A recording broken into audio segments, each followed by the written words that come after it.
This is a video that shows you how to make Microsoft Excel maps.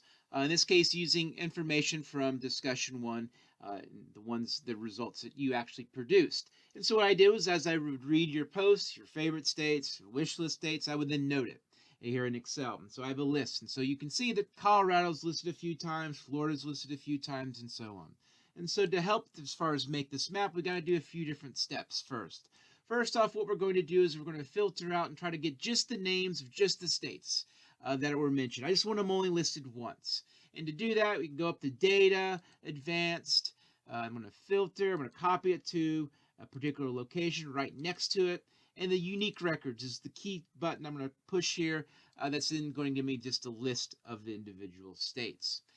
So if I want to make a map, what I can do here is first off, I got to identify the geography. And so that's important because, for example, in Colorado, in Mexico, there's a place name called Colorado. And so Excel's smart. It can read our mind, but it's not super duper smart in which it can perfectly read our mind. So we have to tell it, okay, we're talking about a state in the United States of America. It's a very important geography to define there. And so what I can do is I can then highlight this here.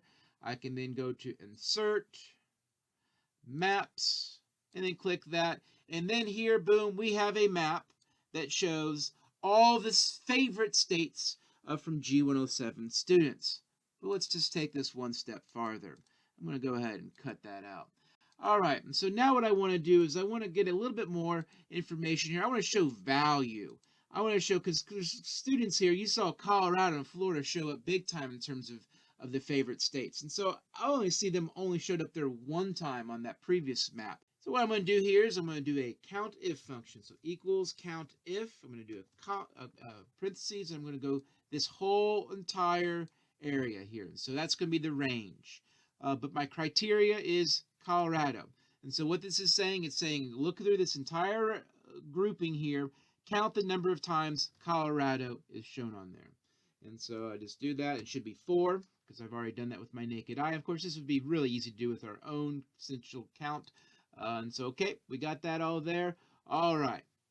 So now I've got my geography. I'm going to highlight that, then hit the control button, and then come over here and make a new grouping here there in the E column. And so now I have those highlighted. I'm going to go back up to my map. And now you can see we've created values. So what do I mean by that? Let's go ahead and make this bigger.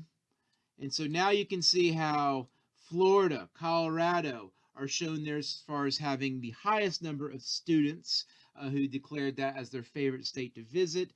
But the other ones do pop up here. You can see the ones like Tennessee, Arizona, and Michigan, which they had one student who identified them. Of course, all the dark ones are ones in which no students. So this is just a simple way to use Excel to make maps, simple maps using a variety of things, in this case, data in which students chose as their favorite states to visit.